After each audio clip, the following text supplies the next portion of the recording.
first lecture, that is first chapter, respiration and circulation. Although both these processes are quite different from each other, respiration is a different process and circulation is the different process, but both the process they are synchronized with each other. That is why we are going to study both the titles in the same chapter. So first of all, before starting with the detail, we should know the meaning of the title. What do you mean by respiration and what do you mean by circulation? Starting with the respiration. Now what actually the respiration is?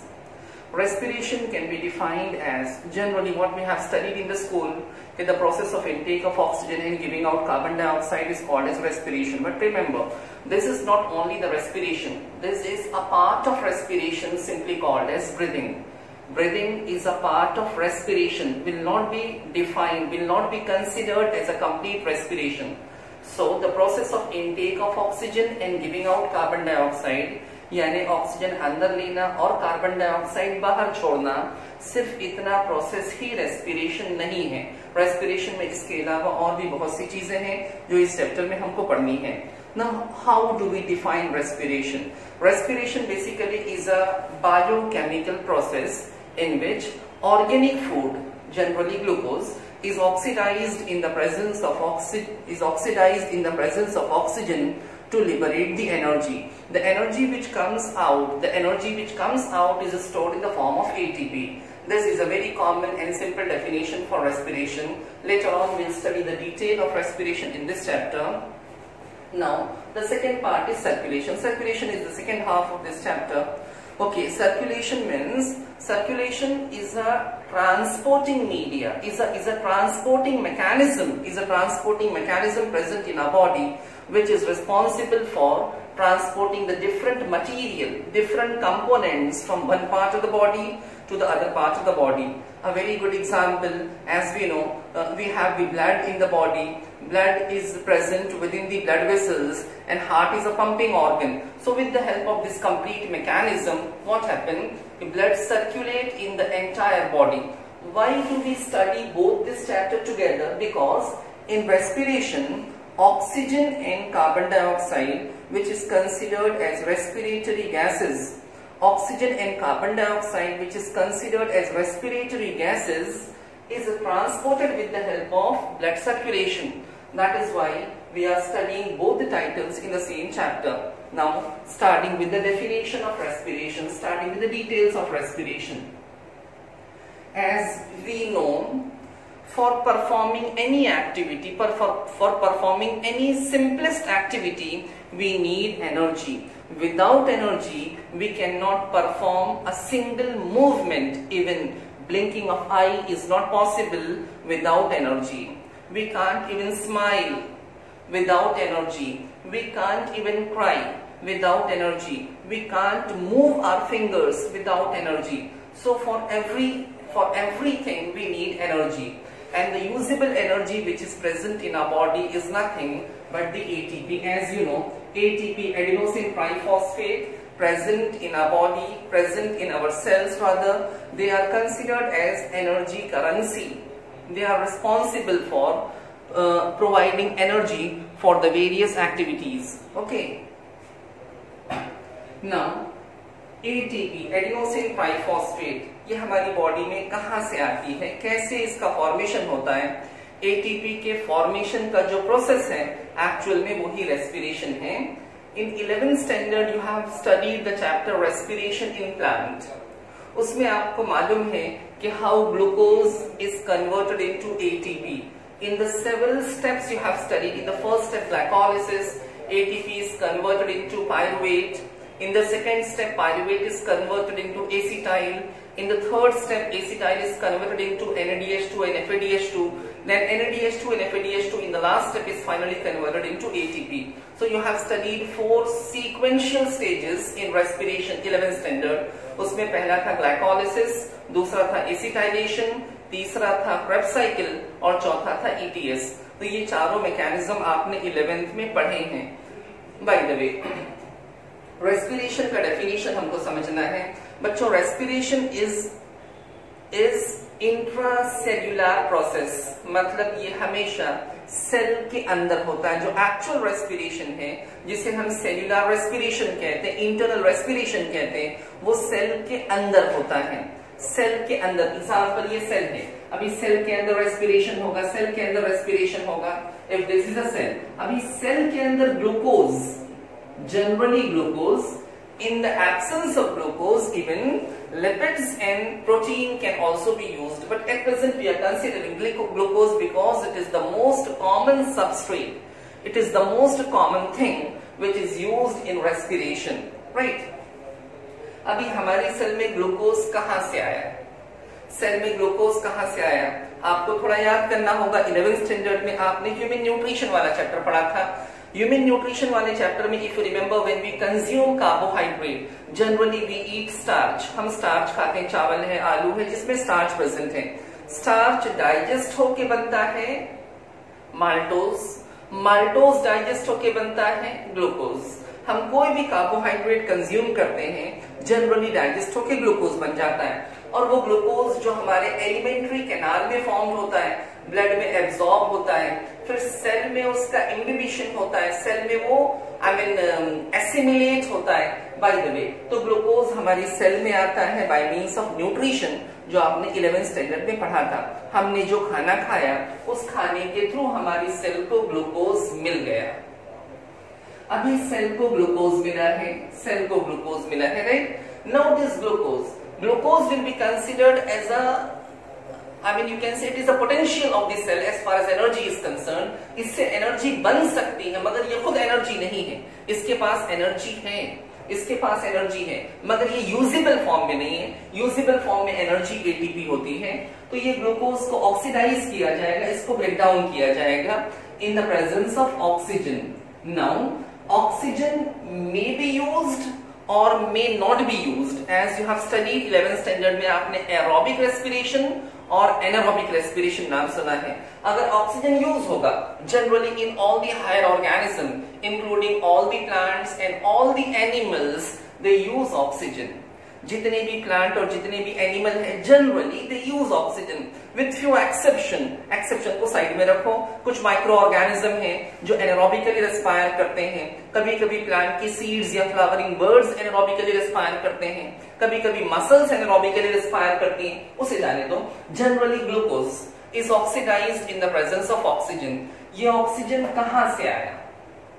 ये oxygen कहां से आया? ये वही oxygen है जो oxygen हम inhale करते हैं, ये वही ऑक्सीजन है जो ऑक्सीजन हम इनहेल करते हैं। इनहेल किया, व्हेन वी इंस्पायर ना, व्हेन वी इंस्पायर तो हवा जो होती है ये हमारी नॉस्ट्रिल से, दैट इज नेजल ओपनिंग से, नेजल कैविटी, उसके बाद फेरिंग्स, उसके बाद लैरिंग्स, उसके बाद ट्रकिया, उसके बाद bronchi. Bronchi divides to form secondary, tertiary bronchi. Finally, it makes the bronchiole, which is covered by numerous small sac-like structure called as alveoli. Alveoli is further covered by numerous fine blood vessels. Alveoli के ऊपर बहुत सारी blood vessels होती हैं। Okay, अभी ये oxygen when we inspire, जब हम हवा अंदर लेते हैं तो उसके जरिए हमें ऑक्सीजन मिलता है। पूरी हवा अंदर जाती है लेकिन हवा में जो ऑक्सीजन है सिर्फ वही डिफ्यूज होकर ब्लड में जाएगा, पूरी हवा ब्लड में नहीं जाएगी। क्यों बाकी की हवा ब्लड में नहीं जाएगी? उसका रीजन भी हम इस चैप्टर में पढ़ेंगे। अभी आप इतना याद रखिए कि जो ऑक्सीजन हमने, जो हवा हमने कंज्यूम की, उस हवा में जो ऑक्सीजन है वो ऑक्सीजन डिफ्यूज होके हमारे ब्लड में और हमारी सेल्स में पहुंचेगा। बाय द वे, अभी ये ऑक्सीजन हमारी सेल में आया। Now glucose is oxidized in the presence of oxygen. Glucose is oxidized in the presence of oxygen. अभी इसका रिएक्शन होगा। इस रिएक्शन में no doubt some amount of carbon dioxide will be formed, some amount of water will be formed, and in this reaction certain amount of energy liberates. इस reaction में glucose में जो energy थी वो energy release हुई। ये energy जो release हुई है ये एनर्जी वेस्ट ना हो जाए, ये एनर्जी बेकार ना चली जाए, जाया ना हो जाए, इसलिए इस एनर्जी को स्टोर किया जाएगा इन द फॉर्म ऑफ एटीपी। इस एनर्जी के थ्रू एटीपी का फॉर्मेशन होता है। तो बच्चों ग्लूकोज का एक मॉलिक्यूल जब ऑक्सीडाइज होता है, ग्लूकोज का एक मॉलिक्यूल जब ऑक्सीडाइज होता है तो ग्लूकोज के एक मॉलिक्यूल के ऑक्सीडेशन से 38 एटीपीज का फॉर्मेशन होता है। 38 एटीपीज प्रोवाइडेड अगर ऑक्सीजन है तो। That means in aerobic respiration one molecule of glucose is capable of making 38 molecules of ATP। Okay, तो ये सेल के अंदर होने वाला रिएक्शन है, ये सेल के अंदर रिएक्शन हुआ। ओके, अभी इस रिएक्शन को we can write exactly in the form of equation. इसका इक्वेशन, रेस्पिरेशन का जनरल इक्वेशन क्या है? Glucose that is C6H12O6 glucose is oxidized in the presence of 6 molecules of oxygen। एक ग्लूकोज को ऑक्सीडाइज करने के लिए 6 ऑक्सीजन मॉलिक्यूल की जरूरत पड़ती है। This makes 6 molecules of carbon dioxide plus 6 molecules of water plus 38 molecules of ATP। इससे 38 ATPs का फॉर्मेशन होता है। ये रेस्पिरेशन का ओवरऑल इक्वेशन है। ओके, तो रेस्पिरेशन का डेफिनेशन जो मैंने आपको बताया, respiration is intracellular process in which organic food that is glucose is oxidized in the presence of oxygen to liberate energy। The energy which comes out is stored in the form of ATP। This is जो हमने लिखा है उसी को sentence में बोलना है। That is the definition of respiration। Once again, the glucose, it is an intracellular process, no doubt it is a biochemical reaction also। It is intracellular process, it is a biochemical reaction in which glucose is oxidized in the presence of oxygen to liberate energy। The energy which comes out is stored in the form of ATP। So this is the overall equation for respiration। Now what is the significance of respiration? बच्चों, respiration जैसे मैंने पहले ही कहा कि respiration के बिना कोई भी एक्टिविटी परफॉर्म करना पॉसिबल नहीं है। वन सिंपलेस्ट एग्जाम्पल, आपका मोबाइल बिना चार्जिंग का अगर बैटरी 0 है तो it is of no use. Similarly अगर आपकी बॉडी में एटीपी नहीं है तो आप भी किसी काम के नहीं हैं, यानी आप कोई भी फिजिकल एक्टिविटी नहीं कर सकते। इवन एट रेस्ट, जब हम रेस्ट कर रहे होते हैं तो भी हमारी बॉडी के अंदर के कुछ मैकेनिज्म चल रहे होते हैं, उसके लिए भी we need energy, we need ATP ना। अभी इसको पूरा समराइज करके मैं आपको वापस से एक बार समझाता हूं। Listen carefully.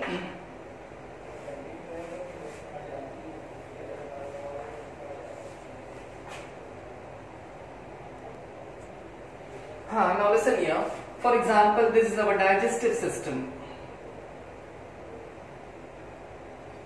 ये हमारा डाइजेस्टिव सिस्टम है जिसको 11th में आपने पढ़ा था। Digestive system has alimentary canal and associated digestive glands. As you know about the alimentary canal, ये हमारी बक्कल कैविटी है, फेरिंग्स है, ईसोफेगस है, ये हमारा स्टमक है, उसके बाद ये स्मॉल इंटेस्टाइन है, उसके बाद this is the large intestine. Large intestine continue into the rectum और उसके बाद फाइनली एनस है। This is the complete alimentary canal. ये एलिमेंट्री कैनाल है। बच्चों, यहाँ से फूड हम अंदर लेते हैं। The process of intake of food is called as ingestion. खाना अंदर गया, अंदर जाने के बाद खाना बक्कल कैविटी में, फेरिंग्स में, स्टमक में और स्मॉल इंटेस्टाइन में इसका डाइजेशन होता है। डाइजेशन होता है, यहाँ पे फूड का डाइजेशन होगा। Digestion means when the complex food is converted into simple form, that is called as digestion. जो कॉम्प्लेक्स फॉर्म है, जैसे हमने खाने में प्रोटीन खाया, it digest to form amino acid. हमने खाने में स्टार्च खाया, it digest to form glucose. So that will be the simple, I mean this is the mechanism of converting complex food into simple form. तो बच्चों, यहाँ पे digestion होता है, डाइजेशन होता है, डाइजेशन होता है। डाइजेशन के बाद एज यू नो जो डाइजेस्टेड फूड होगा, जो डाइजेस्टेड फूड होगा मतलब जो सिंप्लीफाइड फूड होगा, वो हमारे एलिमेंट्री कैनाल यानी कि स्मॉल इंटेस्टाइन की वॉल से एब्जॉर्ब होगा। स्मॉल इंटेस्टाइन की वॉल से एब्जॉर्ब होगा। So this mechanism is called as absorption. This mechanism is called as absorption. यहां से फूड अंदर जाएगा तो जो हमने खाना खाया था, हमने प्रोटीन खाया था, प्रोटीन डाइजेस्ट होकर अमाइनो एसिड बन गई, तो वो अमाइनो एसिड यहाँ से एब्जॉर्ब होगी। हमने स्टार्च खाया था, वो डाइजेस्ट होकर ग्लूकोज बन गया, तो वो ग्लूकोज यहाँ से एब्जॉर्ब होगा। अब ये amino acid, glucose, fatty acid, glycerol, जो भी सिंपल फूड है ना, ये simple food with the help of blood circulation, with the help of blood circulation, ये सिंपल फूड कहां तक पहुंचेगा? ये सिंपल फूड पहुंचेगा हमारी सेल्स तक। ये हमारी सेल है।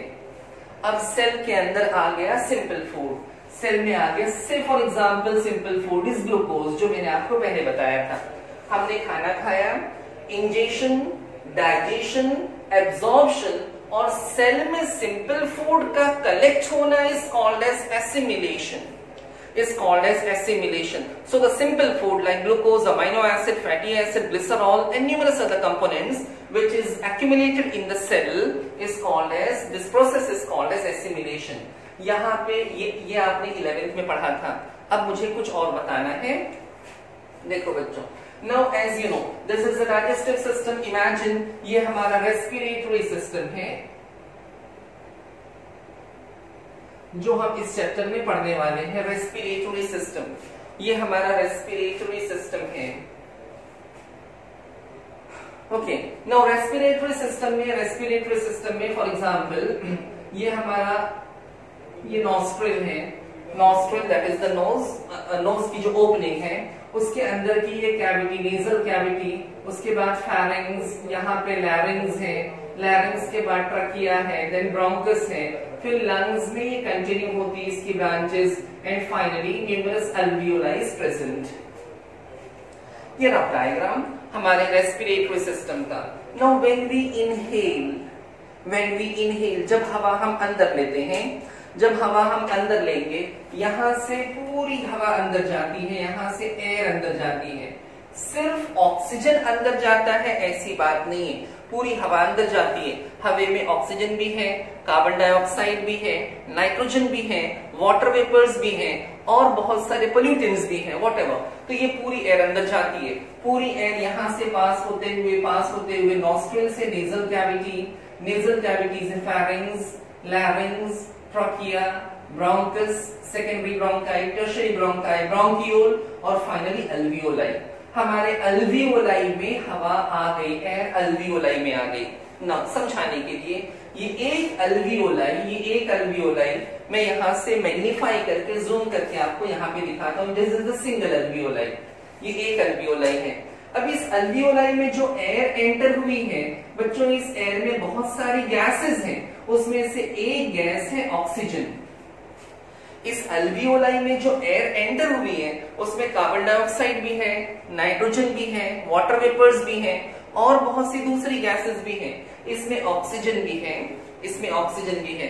नो व्हाट हैपन, अभी इस अल्वियोलाई के बाहर ना ब्लड कैपिलरीज होती हैं, अल्वियोलाई के बाहर ब्लड वेसल्स होती हैं, ब्लड कैपिलरीज होती हैं। तो जो और ब्लड, ये ब्लड कैपिलरीज के अंदर क्या है? इसके अंदर ब्लड है, ब्लड में क्या है? आरबीसी है, आरबीसी में क्या है? हीमोग्लोबिन है। रिमेंबर, ये ब्लड कैपिलरीज हैं, यानी ब्लड वेसल्स हैं which is present around the alveoli. ये अल्वियोलाई है जो हमारे लंग्स में है और ये ब्लड कैपिलरीज है जो अल्वियोलाई के बाहर प्रेजेंट है। अब ब्लड कैपिलरीज में ब्लड है, ब्लड में आरबीसी है, आरबीसी में हीमोग्लोबिन है। Haemoglobin has a great affinity for oxygen. In short, haemoglobin को ऑक्सीजन से बड़ी मोहब्बत है, बड़ा लगाव है, बहुत अट्रैक्शन है। तो जब यहाँ पर एयर आती है, यहाँ पर एयर आती है, हीमोग्लोबिन यहाँ पर है, तो हीमोग्लोबिन के अट्रैक्शन की वजह से और गैस के पार्शियल प्रेशर में जो डिफरेंस है उसके वजह से ये हीमोग्लोबिन ने ऑक्सीजन को अपने पास बुला लिया, हीमोग्लोबिन ने ऑक्सीजन को अपने पास बुला लिया। अब ये हीमोग्लोबिन और ऑक्सीजन दोनों कंबाइंड हो गए, ये बन गए HbO2 कॉल्ड एज ऑक्सीहीमोग्लोबिन। अब ये ऑक्सीजन और हीमोग्लोबिन की जोड़ी दैट इज ऑक्सीहीमोग्लोबिन, ये ऑक्सीहीमोग्लोबिन यहां से बहता हुआ ब्लड वेसल से डिफ्यूज होता हुआ कहां तक जाएगा? ऑक्सीहीमोग्लोबिन पहुंच गया सेल्स तक पहुंचा। अभी सेल ने देखा कि सेल के पास कौन आया है? ऑक्सी हीमोग्लोबिन, यानी हीमोग्लोबिन और ऑक्सीजन की जोड़ी जो है उसको ऑक्सी हीमोग्लोबिन कहते हैं। अब इस सेल को ऑक्सीजन की जरूरत है, सेल को ऑक्सीजन की डिमांड है, नीड है, तो सेल ने ऑक्सीजन के लिए अट्रैक्शन दिखाना शुरू किया, अपनी तरफ अट्रैक्ट करना शुरू किया।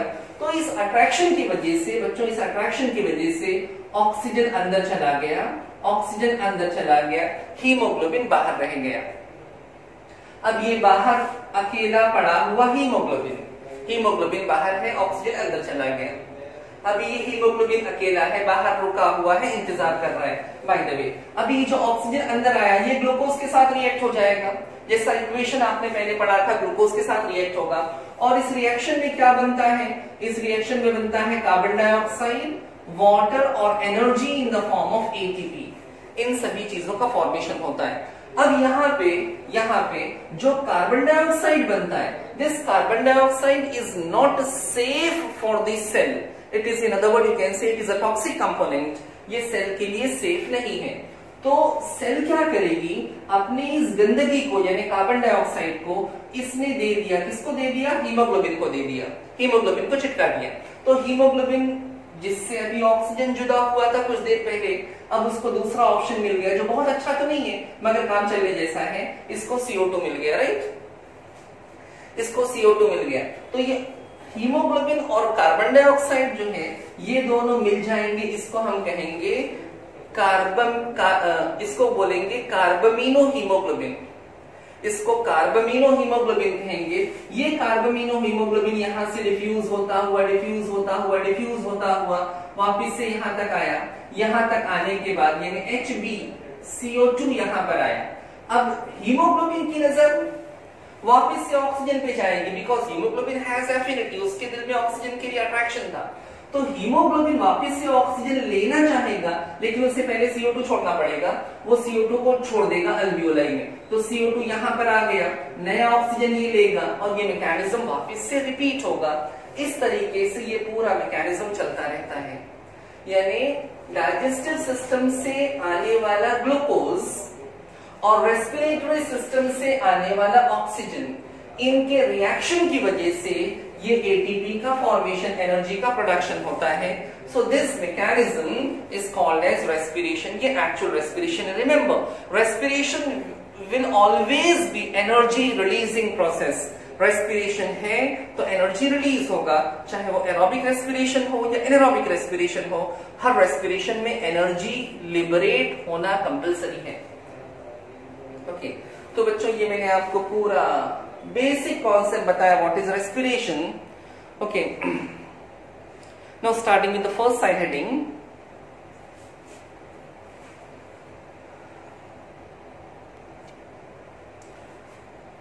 Okay, so now starting with the first side heading, organs of respiratory exchange. Organ of respiratory exchange means वो organ जो गैस के एक्सचेंज करने में मदद करते हैं, वो ऑर्गन जिनकी मदद से गैस एक्सचेंज होता है उसे हम कहते हैं organ of respiratory exchange. For example, हमारे लंग्स में जो अल्वियोलाई है, उस अल्वियोलाई की जो मेम्ब्रेन है, that is a organ of gaseous exchange. अलग अलग ऑर्गेनिजम्स में अलग अलग टाइप के सरफेस होते हैं। अब कोई भी ऑर्गेनिज्म हो, उसकी कोई भी सरफेस हो जहां से गैस एक्सचेंज होती है, ऐसा आप जानते हैं। कुछ ऐसे एनिमल्स हैं जो स्किन के थ्रू गैसियस एक्सचेंज करते हैं, कुछ ऐसे ऑर्गेनिजम्स हैं जिनमें गिल्स के थ्रू रेस्पिरेशन होता है, हाई ऑर्गेनिज्म में लंग्स के थ्रू रेस्पिरेशन होता है, कुछ अपनी सेल मेम्ब्रेन से रेस्पायर कर लेते हैं। बाय द वे, उसके क्या फीचर्स है? ऑर्गन ऑफ रेस्पिरेटरी एक्सचेंज के 3 बेसिक फीचर्स याद रखिए आप। पहला फीचर है लार्ज सरफेस एरिया, कि जो भी सरफेस हो जहां से भी एक्सचेंज होने वाला है उसका सरफेस एरिया ज्यादा होना चाहिए। जितना ज्यादा सरफेस एरिया होगा, एक्सचेंज होने की प्रोबेबिलिटी, एक्सचेंज होने के जो चांसेस हैं वो उतने ही ज्यादा होंगे, उतने ही मैक्सिमम होंगे। अगर सरफेस एरिया बहुत ही कंसाइज होगा तो ऑब्वियसली एक्सचेंज ऑफ गैस जो होगा वो बहुत कम होगा। सेकेंड थिंग, जिस सरफेस से एक्सचेंज हो रहा है वो सरफेस थिन होना चाहिए, वेस्क्युलर होना चाहिए और परमिएबल होना चाहिए। तीनों का मतलब एक एक करके बताएं। थिन होना चाहिए। थिन होना चाहिए इन द सेंस, जैसे आपने 11th में पढ़ा था कि हमारा जो अल्वियोलाई है, alveoli is made up of single layer of squamous epithelium. It is made up of single layer of squamous epithelium, that is flat epithelium. अगर यहाँ पे क्यूबॉइडल या कॉलमनार एपिथेलियम होता तो वो सरफेस जाड़ी हो जाती, अगर वो सरफेस थिक हो जाती तो गैसियस एक्सचेंज, यहाँ से जो गैस को डिफ्यूज होना है, अंदर बाहर होना है, वो पॉसिबल नहीं होता। तो जो भी रेस्पिरेटरी सरफेस होगी, जो भी सरफेस होगी, उसका थिन होना जरूरी है। जितनी थिन होगी उतनी ही आसानी से गैस डिफ्यूज होगी। The second thing, it should B vascular, it should be highly vascular. Vascular in the sense it is richly supplied with the blood vessels. इसमें बहुत सारी ब्लड वेसल्स होती हैं, बहुत सारी ब्लड वेसल्स होती हैं। अभी इसमें कहाँ पे ब्लड वेसल है बच्चों? इसके बाहर ना, इसके बाहर पूरी ब्लड वेसल की नेटवर्क है, इसके बाहर पूरी कैपिलरीज होती है, ये पूरा हर तरफ कैपिलरीज से कवर्ड होता है। तो it is totally covered by capillaries. क्यों कैपिलरीज से कवर होना जरूरी है? बिकॉज जो ऑक्सीजन अल्वियोलाई में आता है वो ब्लड के साथ डिफ्यूज हो सके, ऑक्सीजन डिफ्यूज हो सके, CO2 डिफ्यूज हो सके, तो डिफ्यूजन के लिए ब्लड कैपिलरीज का होना जरूरी है। जितनी ज्यादा ब्लड कैपिलरीज होंगी उतनी ही आसानी से एक्सचेंज ऑफ गैसेस होगा। तो always it should be vascularised, highly vascular होना चाहिए। And third thing, permeable. Permeable मतलब जिसमें से ऑक्सीजन और CO2 डिफ्यूज हो सके, आ जा सके। अगर ये मेम्ब्रेन भले से थिन होती लेकिन इम्परमिएबल होती, इम्परमिएबल मतलब जिसमें से डिफ्यूजन इज नॉट पॉसिबल, तो ऑक्सीजन और CO2 का डिफ्यूजन हो ही नहीं सकता था। तो ये तीनों उसके फीचर्स हैं। And the last point is surface should be moist. जिस सरफेस से गैसियस एक्सचेंज होने वाला है वो सरफेस मॉइस्ट होना चाहिए, वो नम होनी चाहिए, गिल्ली होनी चाहिए। अगर गीली होगी तो ही ऑक्सीजन उस पर ट्रैप होके अंदर की तरफ एब्जॉर्ब होगा। As you know, the organism which respire with the help of skin, जैसे फ्रॉग या फिर कोई भी एम्फीबियंस है, उनकी स्किन हमेशा मॉइस्ट रहती है। क्यों? क्योंकि उनको स्किन से रेस्पायर करना है। So these are the features as far as respiratory, surface or organs of respiratory exchange is concerned. अभी गैसियस एक्सचेंज प्लांट्स में भी होता है। एक छोटा सा पैराग्राफ दिया है प्लांट के बारे में, 3 पॉइंट के फॉर्म में मैंने लिखा, एक्सप्लेन कर दूं। अभी प्लांट में भी तो गैसियस एक्सचेंज होता है। बेटा प्लांट में गैसियस एक्सचेंज कैसे होता है? देखो, मैक्सिमम प्लांट जो हायर प्लांट्स हैं उनके लीव्स में, उनके यंग स्टेम में और in some other part also they have the minute perforation called as stomata. They have the minute perforation called as stomata. आपने नाम सुना होगा। प्लांट की लीव्स के वेंट्रल साइड में बहुत सारे स्टोमाटा प्रेजेंट होते हैं। Stomata is the opening meant for gaseous exchange. Just like we have the nostril, just like we have the opening meant for gaseous exchange. इसी तरह से प्लांट के लीव्स में स्टोमाटा होते हैं जो गैसियस एक्सचेंज के लिए रिस्पॉन्सिबल हैं, राइट?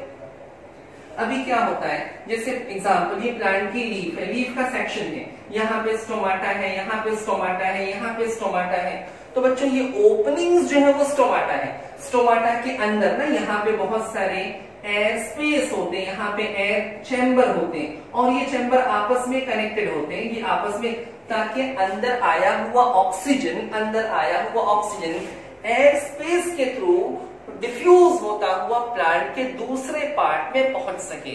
तो अंदर की तरफ एयर स्पेस होती है which helps in gaseous exchange, which helps in intake of oxygen and liberating carbon dioxide for respiration. Even it helps in gaseous exchange during photosynthesis also. Now, the next point given here is aerated soil. अगर एक ऐसी soil है जो aerated है, aerated मतलब जिसमें sufficient amount of air present है, अगर एक एरेटेड सॉइल है जिसमें sufficient amount of air present है